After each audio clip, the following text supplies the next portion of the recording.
warahmatullahi wabarakatuh. Selamat pagi anak-anakku semua. Bagaimana kabar kalian hari ini? Semoga kalian semua tetap dalam keadaan sehat, tetap semangat belajar dari rumah. Hari ini kita akan belajar pelajaran pendidikan agama Islam dan budi pekerti.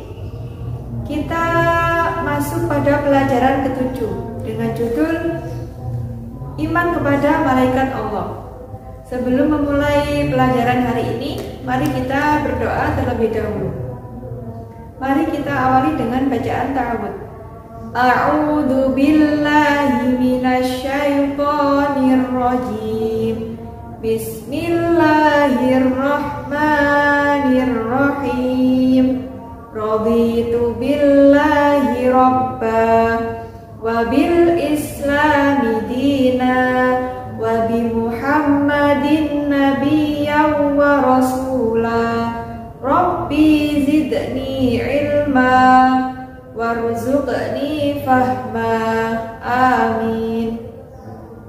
Anak-anak, hari ini kita akan belajar pelajaran ke-7 dengan judul Iman kepada Malaikat Allah. Siapa itu malaikat Allah? Apakah kalian bisa melihatnya? Malaikat adalah salah satu makhluk ciptaan Allah yang tidak bisa kita lihat dengan mata kepala kita sendiri, karena malaikat itu termasuk makhluk gaib. Jadi anak-anak, Allah itu menciptakan makhluk ada dua macam. Yang pertama, makhluk nyata atau makhluk yang bisa nampak oleh mata, seperti manusia, hewan, tumbuhan, dan sebagainya. Yang kedua, Allah juga menciptakan makhluk yang tidak nampak seperti jin, setan, dan juga malaikat. Nah, malaikat Allah ini memiliki beberapa tugas dan memiliki beberapa sifat-sifat khusus. Untuk yang pertama, kita akan membahas makna beriman kepada malaikat Allah. Apa saja makna beriman kepada malaikat Allah? Yang pertama, kita meyakini bahwa malaikat itu ada, meskipun kita tidak bisa melihatnya, karena malaikat Allah itu adalah makhluk gaib yang tidak bisa kita lihat oleh mata. Yang kedua, kita harus meyakini bahwa malaikat itu adalah makhluk ciptaan Allah. Malaikat adalah makhluk ciptaan Allah sebagaimana manusia, hewan, tumbuhan, dan benda-benda di alam semesta lainnya. Oleh karena itu, malaikat tidak boleh disembah, karena yang harus disembah adalah Allah Subhanahu wa Ta'ala. Yang ketiga, meyakini bahwa malaikat itu memiliki sifat-sifat khusus. Tentunya dengan sifat-sifat khusus ini yang membedakan malaikat dengan makhluk Allah yang lain. Apa saja sifat khusus itu? Yang pertama, malaikat selalu patuh kepada Allah. Malaikat tidak akan pernah membantah semua yang diperintahkan oleh Allah.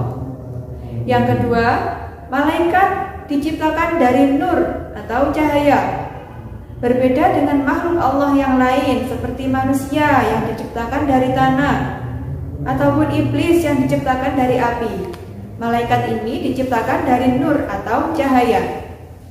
Yang ketiga, malaikat tidak makan dan tidak minum, karena malaikat tidak memiliki nafsu. Sifat khusus malaikat yang keempat adalah malaikat memiliki tugas-tugas tertentu, seperti malaikat Jibril yang bertugas menyampaikan wahyu, malaikat Mikail yang bertugas membagi rezeki, dan sebagainya. Selanjutnya kita akan belajar pada materi malaikat Allah dan tugas-tugasnya. Perlu anak-anak ketahui bahwasanya Allah menciptakan banyak sekali malaikat. Namun yang wajib kita ketahui hanya 10 malaikat. Yang pertama, malaikat Jibril. Allah memberikan tugas kepada malaikat Jibril untuk menyampaikan wahyu kepada nabi atau rasulnya. Wahyu itu adalah firman Allah yang disampaikan malaikat Jibril kepada nabi atau rasul yang telah dipilih oleh Allah untuk selanjutnya disampaikan kepada umatnya. Yang kedua, malaikat Mikail. Malaikat Mikail ini bertugas untuk membagikan rezeki kepada setiap makhluk Allah di muka bumi ini. Yang ketiga, malaikat Israfil. Malaikat Israfil ini bertugas meniup sangkakala. Sangkakala adalah sebuah trompet besar yang akan ditiupkan oleh malaikat Israfil jika hari kiamat akan segera tiba. Yang keempat adalah malaikat Israel. Malaikat Israel ini bertugas untuk mencabut nyawa. Yang kelima, malaikat Munkar. Malaikat Munkar memiliki tugas menanyai manusia di alam kubur. Yang keenam, malaikat Nakir. Malaikat Nakir bertugas seperti malaikat Munkar, yaitu menanyai manusia di alam kubur. Kemudian malaikat Raqib. Malaikat Raqib bertugas mencatat amal manusia. Begitupun juga malaikat Atid.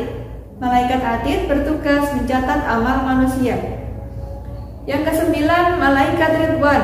Malaikat Ridwan ini bertugas menjaga pintu surga. Dan yang terakhir, malaikat Malik. Malaikat Malik bertugas menjaga pintu neraka. Nah, anak-anak, itu tadi pelajaran kita pada pagi hari ini tentang malaikat Allah, makna beriman kepada malaikat Allah, dan tugas-tugas malaikat Allah. Mari kita akhiri pembelajaran hari ini dengan bacaan hamdalah. Alhamdulillahirabbil alamin. Ibu akhiri, wassalamualaikum warahmatullahi wabarakatuh.